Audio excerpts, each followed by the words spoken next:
시청자 여러분 안녕하십니까. 시사정담 시작하겠습니다. 오늘 또 여상훈 변호사님 모시고 한 주간의 이슈를 분석 정리하도록 하겠습니다. 예 변호사님, 지금 이번 주에 핫 이슈 중 하나가 조국의 시가입니다. 네.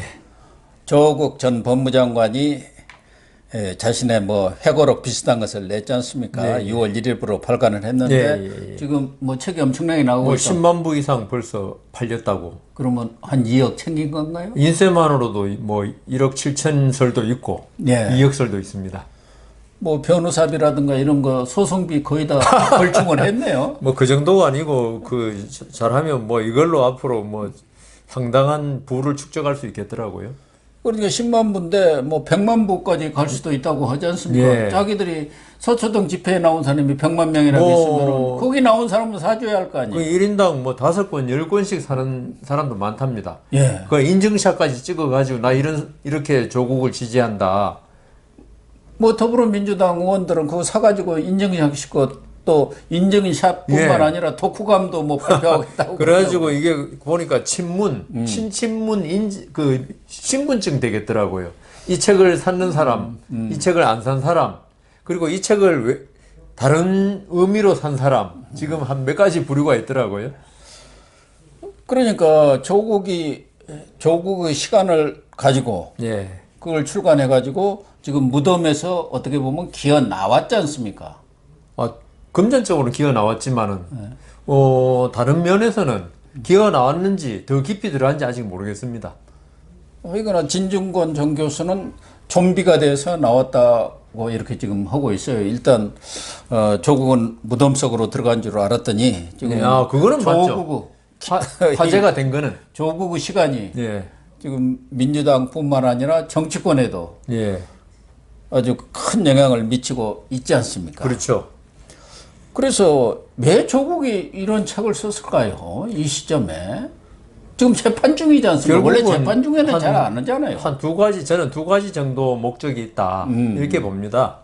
조국이 사실 검찰에서 묵비권을 행사했습니다. 예. 자기 문제에 대해서 철저히 함구하는 걸로 대응했는데 사실 지금 조국 전 장관 재판은 아직 시작도 안 했죠, 아직. 그렇죠. 근데 정경심 교수, 예.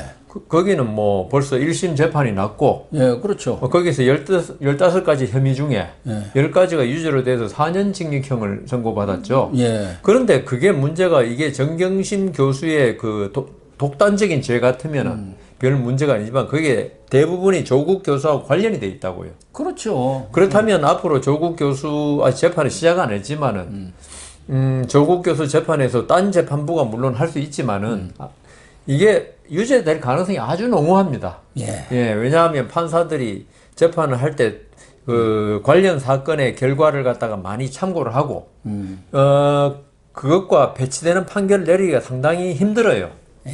아무리 판사들 사법권 독립이고 재판부마다 판단을 달리 할 수 있다지만은 그렇다 하더라도 유사한 사안에 대해서 그리고 관련된 사건에 관해서는 같은 결론을 내는 게 법원이 욕을 덜 먹는 일이거든요. 예. 그렇지 않습니까? 그래서 그 다른 재판부에서 지금 조국 뭐 교수가 자기도 법조인이라 그러니까 뭐 여러 가지 자문도 구했을 거고 본인이 아는 바에서도 자기도 어떤 법정에서 어떤 말을 해도 채택되기 힘들 것이라는 거 알죠? 예. 이 때문에 그 법정에서 부인해봤자 큰 반향은 못 일을 것이다. 오히려 뻔뻔한 사람으로 치부될 가능성이 있을 것이라는 거 알죠?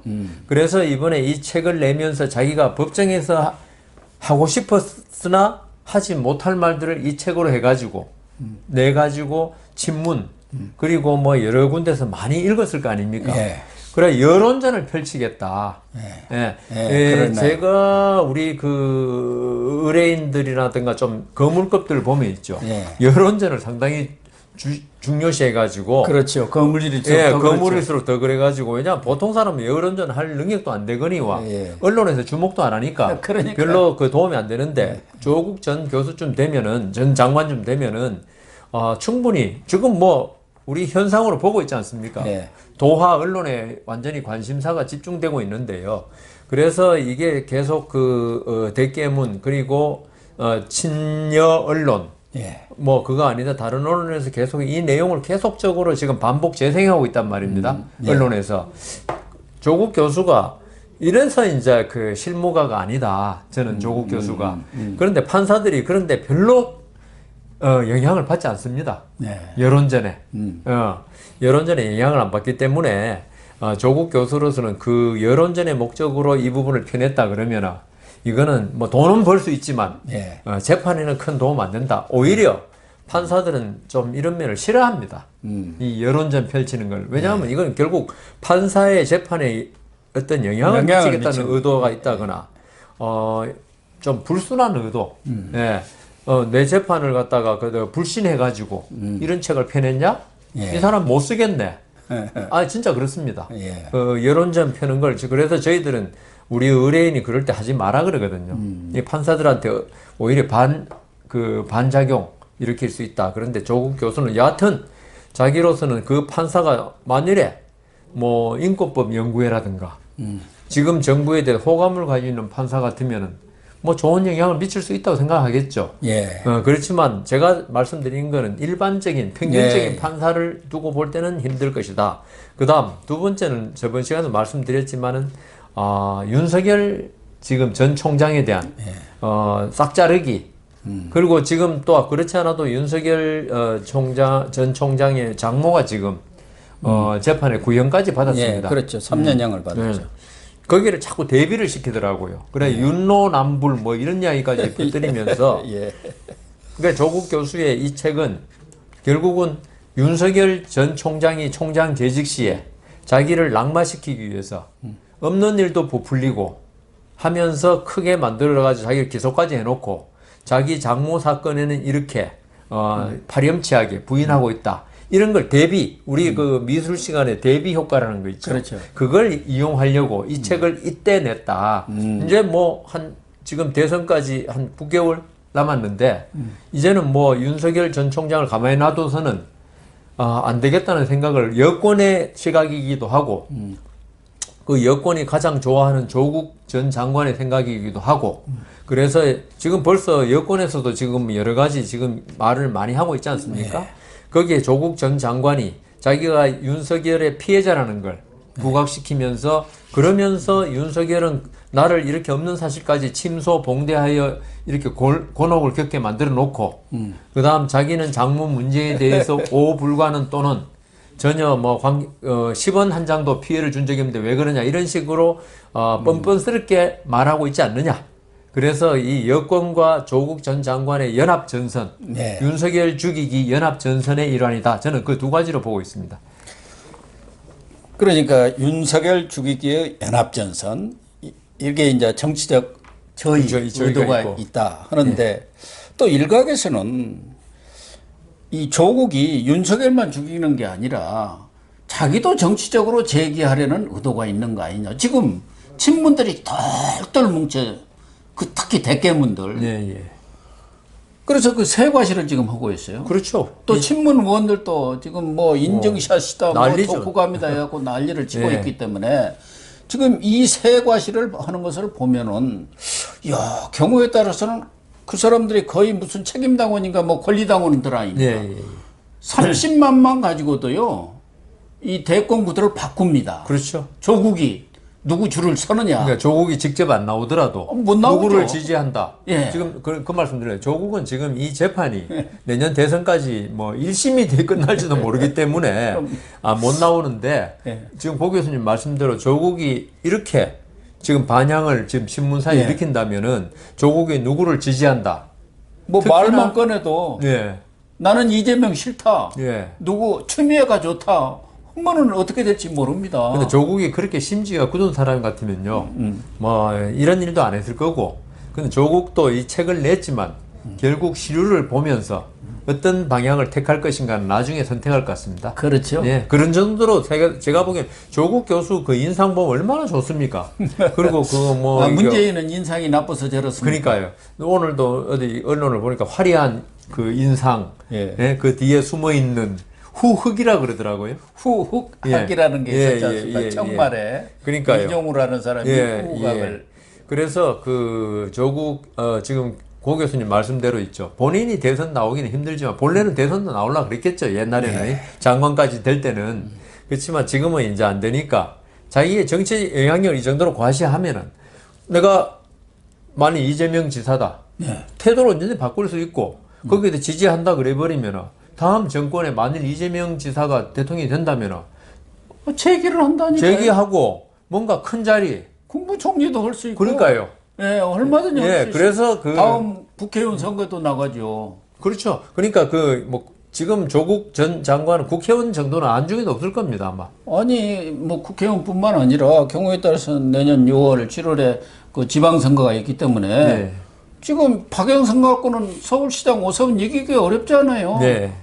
뭐 서울시장은 왜 못 나갑니까? 경기도지사도 나갈 수 근데- 있고요. 지금 선택지가 있기 때문에 네. 그래서 네. 조국은 아까 변호사님 말씀하신 대로 지금 당장 어떤 결정을 하지는 않겠지만 예, 예. 이 큰 판을 볼 때는 그렇죠. 여권의 대권 경선이 있고 거기에 일정 부분 영향을 미쳐서 그 사람이 떨어져 버리면 이제 소용없지만 그거는, 예. 대통령이 당선될 경우는 여러 선택지가 그러니까요. 있습니다. 자기는 옵션이 엄청나게 많고, 예. 뭐 지금 제가 볼 때는 지금 내년에 지자체 선거. 근데 조국 입장에서는 조국 같은 경우는 지자체 선출직은 좀 하기 힘들지 않느냐. 지금 현재로서 지금 나가는 거 볼 때 뭐 선거 결과가 어떻게 나온지, 그 재판 결과가 어떻게 나온지 모르겠지만 그렇지만 임명직 있지 않습니까? 총리부터 여기는 충분히 가능성이 있다. 비서실장도 할 수 있는 거고. 그러니까요. 뭐 갈찰이 많죠. 그러니까요. 이 사람 음용하니까 국가정보원장 시켜도 되잖아요. 그러니까 이 조국 전 장관은 이 책을 통해서 아까 말씀드린 윤석열 죽이기가 결국 자기의 정치적 입지를 노리는 겁니다. 그렇죠. 그렇지 않으면은 윤석열 죽이기가 아무 의미가 없거든요. 아니 윤석열이 죽여갖고 떨어지면은 예. 자기가 살아나는 거 아닙니까? 그러니까 내년에 선거가 뭐 재판이 어떻게 되더라도 일단 살아날 수 있거든요. 또 한명숙 같이 재판 결과는 엉터리다. 진실에 반하는 판결이다. 네. 이렇게 나오면서 다음 정권에 이재명 지사 되면 사면 복권할 거 아닙니까? 당연하죠. 나의 당선의 1등 예. 공신인데 예. 아마 지금 조국 전 장관 제가 볼 때 다음 대통령 후보 되는 여당에 후보가 윤석열의 어떤 개인적 약점을 공격하는 게 아니고 다음 이번 선거 과정에 조국이 내가 장관할 때 윤석열의 어떤 이런 치부를 많이 알고 있다는 거 아닙니까? 예. 그러니까 조국의 입을 통해서 조국은 반 윤석열. 예. 요 보면 완전히 대척점에 있는 거 아닙니까? 추미애하고 뭐 다 마찬가지지만. 아니 지금 조국 입장에서는 그 책에도 썼지만 윤석열 그러니까 검찰이 먼지털이 수사하고 없는 죄를 뒤집어 씌워갖고 집안을 도륙을 했다는 거 예, 아닙니까? 예, 그러면은 옛날로 보면 철천지 원수죠. 원수죠. 도저히 같은 하늘을 지고 살 수 없는 불구 대천의 원수라는 게 바로 같은 하늘의 밑에 지고 살 수 없다는 건데 그래서 제 생각에는 지금 여권이 있죠. 예. 이게 책 낸 게 여권하고 전부 다 이게 내통이 돼 있다. 내적으로 교감이 돼 있다. 저도 그런 생각을 네, 하고 그래서 대권 후보 나서면은 대권 후보가 직접 윤석열을 갖다가 공격한다는 거, 이건 위험성도 많고. 그렇죠. 예, 할 때 조국은 뭐 대통령 후보 하여튼 내년 선거에는 전혀 안 되니까 조국의 입을 통해서 그거 윤석열이 자기가 피해자라는 거 아닙니까? 피해자가 가해자 공격하는 건 당연한 것이다. 이렇게 주장하면서 윤석열 죽이기에 아마 앞장서는 예. 그런 밑거름으로 이 책을 냈지 않느냐. 그래서 저는 뭐 지금 얼마 전에 언론에서도 윤석열 전 총장이 예. 대선 캠프 이미 이제 구성에 들어갔다고 그러더라고요. 국민의힘 의원들은 국민의당 입당해서 이제 국민의힘으로 플랫폼을 만들고 캠프는 따로 꾸리는 거는 구태적인 정치다 이런다는데 여하튼 국민의힘이나 윤석열 쪽에서도 이 조국의 시간 열심히 읽고 예상되는 예상 문제가 있지 않습니까 벌써? 네, 그렇습니다. 뭐 뻔한 건데 장모 문제 그다음 부인의 뭐죠 무슨 코바나 컨텐츠 컨텐츠 그 문제. 예. 윤석열 총장의 제 생각에 그거 외에는 법적으로는 그 문제밖에 없고 그다음 정치적으로는 이제 박근혜 전 대통령 여기를 수사해가지고 이제 집어넣지 않느냐. 이게 정치적인 문제 좀 있는데 그래서 국민의힘이나 윤석열 캠프 쪽에서 철저히 좀 이 네거티브 대비를 미리 좀 하는 게 좋을 것 같습니다. 특히 지금 조국 시간에서도 그렇고 언론과의 그런 인터뷰랄까 자기 SNS에 쓰는 글에서도 그렇고 마치 피해자 코스프레 정도를 그렇죠. 넘어서 정의의사도인 것처럼 항상 그렇게 지금 그래왔죠. 행사를 예. 하고 있지 않습니까? 예. 조국은 어느 순간에도 자기가 불법을 저질렀다는 적은 시인을 거의 안 안 해요. 하죠. 다만 부도덕하다. 그것이 국민들과 특히 젊은이들한테 상처를 준 예. 거에 그게 내가 죄송하고 미안하다 하지 불법을 저질렀다는 적은 이 책에도 하나도 없지 않습니까? 그래서 많은 분들이 진중권 교수라든가 예. 서민 의사죠. 서민 씨라든가 그게 뻔뻔하다고. 손민호는 교수죠. 교수인데 의사면서 교수겠죠. 기생충입니다. 기생충하겠는데. 의사라기보다는 기생충학을 그분들이 하는 말의 공통점이 너무 뻔뻔하다는 거죠. 예. 예. 그리고 그 이 정도 수사를 받고 부인이 유죄 판결 났으면 그 부분에 관해서 예? 시인하고 사과를 하는 게 옳지. 예. 지금까지 계속적으로 내가 약간 이런 그 부도덕적인 비도덕적인 행위를 했지만 법을 위반하지 않았다는 거 이것도 법에 나오는 거 아닙니까? 법은 도덕의 최소한이다. 그러니까 이게 집합으로 말하면 법이란 게 요 동그란 게 요만큼 있으면 도덕이 그걸 둘러싼 큰 예. 원이 있거든요. 예. 그러니까 그 핵심의 그 씨앗 예. 씨앗에 들어가서는 내 씨앗을 상처를 낸 건 없다. 그 큰 과육, 예. 과육을 내가 좀 베먹은 건 맞다. 지금 이건데요. 그런데 지금 정경심 교수 좀 전에 아까 제가 말씀드렸잖아요. 정경심 교수 재판에서 이미 씨앗까지 많이 절단낸 사실이 드러났는데도 판결로 드러났죠. 판결 드러났는데도 자기는 씨앗을 안 건드렸다는 건데 예. 그거는 그러니까 제가 법조인이란 말 좀 안 했으면 좋겠다. 그러는 거죠. 그런데 예. 조국은 이제 자기 일이니까 예. 얼마든지 그렇게 또 변명도 하고 뭐 좀 뻥튀기도 할 수 있어요. 얼마 전에 송영길이가 예. 2일날 또 국민보고대회라고 해가지고 조국 문제에 대해서 사과를 하고 이제 조국하고는 손절매하겠다 이렇게 선언을 했는데 그 사과가 바로 송영길의 사과가 조국이 한 사과의 범위를 하나도 벗어나지를 못해가지고 보니까 뭐 변론 요지서더라. 불법은 없었는데 그러나 결과적으로 이렇게 상처를 준 데 대해서 사과한다. 그러니까 이게 반쪽 사과도 아니고 영혼 없는 사과냐, 뭐 국민들 염장 지르는 사과냐 이런 얘기까지 나온 거 아닙니까? 그러니까요. 그러면서도 또 손절매 한다고 그래요. 그러니까 송영길도 친문의 굴레를 못 벗어나고 있다. 예. 예. 지금 그 더불어민주당의 가장 큰 문제가 젊은 의원들, 예. 그다음 그 비문 이쪽에서 계속적으로 문재인의 굴레 아니면 조국의 굴레를 벗어나야 된다고 말하면서도 이게 그 뭡니까 기승전 친문으로 가듯이 마지막에 가면요 이 조국의 편을 든다든가 문재인 대통령의 편을 드는 그 습성을 반복하고 있거든요. 그게 왜 그럴까? 예? 송영길 지금 대표 같은 경우 대권 후보로 지금 거론 안 되고 있지 않습니까? 뭐 본인은 이제 차차기를 노리고. 그러니까 그 정도지 지금 내년에는 아닌데도 이 친문의 어떤 그걸 벗어나지 못하는데 굴레를 그게 왜 그럴까? 친문의 어떤 그 강생 그 뭐랍니까? 그게 워낙 강고하다. 예. 그러니까 지금 그 송영길 대표는 우리가 그 당 대표 될 때 친문이 아니라고 이야기했지만은 그리고 당 대표 나오고 딱 되니까. 이 친문의 영향력에서 벗어나지를 못하고 있거든요. 친문의 영향력이란 건 뭐냐면 친조국입니다. 예. 그리고 친문재인이고. 예. 그래서 그 지금 국민의힘 같은 경우 이준석 지금 후보가 선전하고 있는데 결국은 그 국민의힘의 가장 큰 지금 이준석 후보의 그 활동 그게 관심을 받는 거는 그 친박근혜 그다음 친영남당 영남당이라는 그 굴레를 자꾸 벗어나기 때문에 지금 곽강을 받고 있는 거 아닙니까?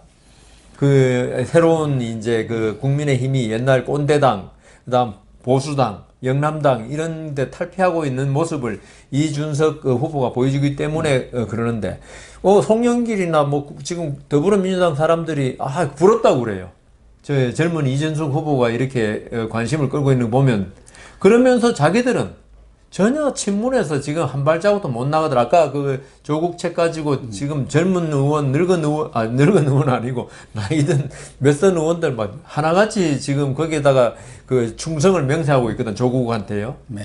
예, 그런 거 보면은 이게 그 친문 대깨문의 어떤 그 권리당원이라고 그러셨습니까? 예. 대부분이 그게 강고하구나.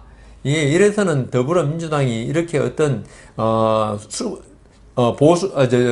좌파 꼴통 뭐랍니까 그걸? 진보 진보 꼴통이라는 그런 말을 갖다가 벗어날 수 없다. 이게 결국은 내년 대선, 그러니까 이게 이재명 지사가 예. 큰 소리를 칠 수 있는 게 바로 그거거든요. 이재명 지사는 지금 더불어민주당에 지금 친문은 아니잖아요. 그렇기 때문에 자기 활동 영역이 커진다. 그런 생각이 듭니다. 그러니까 뭐 이 대깨문들 권리당원들이 사실상 공천권을 좌우를 하고 또 뭐 민주당뿐만 아니라 청와대까지도 쥐고 흔드는 그런 상황 속에 있는 것이 사실이기 때문에 민주당 의원들이 뭐 목소리를 좀 높일 그런 상황도 되지 않는데다가 민주당 자체가 과거 586 운동권들, 과거 386이죠. 그 사람이 이제 586이 된 그 사람들의 그런 강고한 체제 속에 있기 때문에 거기 속에 들어가면은 그 논리, 네. 거기를 따라가지 않을 수 않을 없는 수 거죠. 없죠. 지금 북한이라든가 공산사회 똑같죠. 똑같지 않습니까? 예. 그러니까 어떻게 보면 친문의 예. 늪이란 게 뭡니까? 우리가 발을 한번 들여놓으면요. 빠져나오고 싶어도 계속 허우적대면 더 깊이 들어가는 거 있지 예. 않습니까? 그래서 지금 더불어민주당이 우리 그때 노무현 대통령 그 물러나고 패족이라 그랬습니까? 예. 그런 식으로 이 사람들이 자기들만의 세계, 그러니까 다른 세계를 전혀 인정하지 않고, 자기들만의 세계로 구축해 놓은 늪에서, 거기 한 번도 우리 파리 지옥이란 말 들어보셨습니까? 맞아요. 식물 중에 파리가 그 안에 탁 들어오면 꽃잎이 갑자기 팍 당기면서 파리가 그 안에서 고사하는 그런 게 있는데요. 이 친문이라는 파리 지옥이 생겨가지고 아니면 늪이 생겨가지고 괜찮은 사람도 그 안에 들어오면은 친문이 되든가 아니면 친문에 굴복하든가 외형적으로는 그렇게 해야지 그 안에 살아남더라. 그렇게 되면 결국은 제가 지난 시간에 말씀드렸다시피 어떤 집단이든 어떤 국가든 이게 그 외향을 좀 이렇게 확장하고 외형을 이러려면은 이게 뭡니까 자기를 갖다가 낮추고 그다음 반성하고 외부의 다양한 의견을 갖다가 받아들이는 그런 국가 그런 집단이 결국은 많은 그 세력을 확보해 가지고 집권을 하든지 국가로 봐서는 옛날 지금은 이제 좀 힘들지만 국가가 번성하는 그거였는데 지금 더불어민주당은 있죠. 이게 90명만 엄청나게 강해 가지고 모든 걸 빨아들이고 자기의 어떤 친문이라는 중간에 핵이 있잖아요. 핵. 그게 블랙홀이라니까. 네, 블랙홀이 돼 가지고 그 안에 다 싹 빠져들어 가지고 다른 의견이 나올 수 없도록 만드는 그러면 결국은 이 집단은 지금 문재인 대통령이나 더불어민주당이 집권당이고 180석이 있기 때문에 블랙홀이라도 살아남고 있는 거지만은 이게 내년에 정권 교체가 되고 이러면 또 패족이 될 수 있다.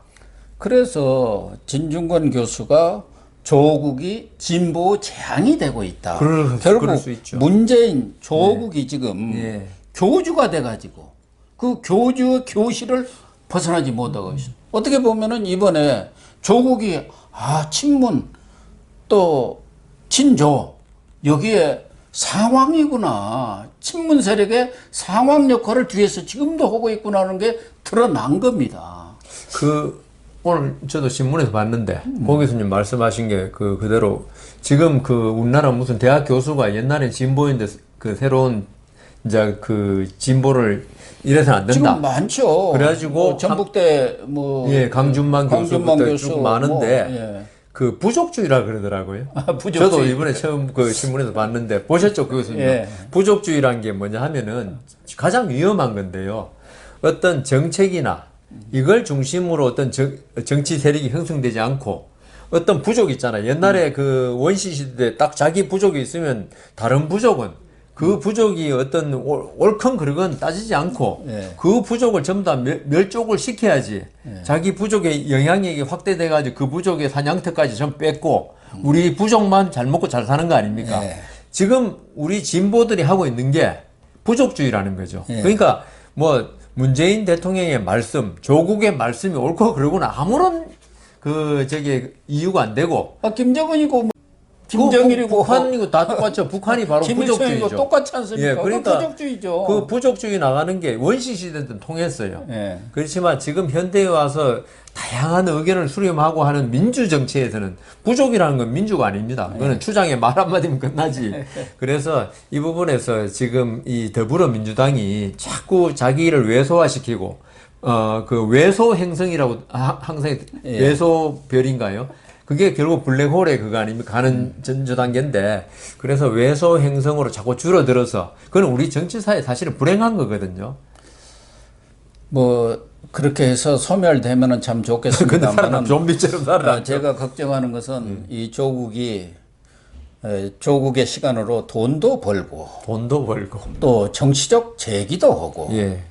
재판에서도 또 영향력을 행사하는 일석삼조 뭐 이런 것이 되지 않을까? 예. 그것을 지금 걱정합니다. 자기는 그걸 노리고 했겠죠. 예. 예. 일단 조국 얘기는 예. 뭐 이 정도로 마무리를 예. 짓고요.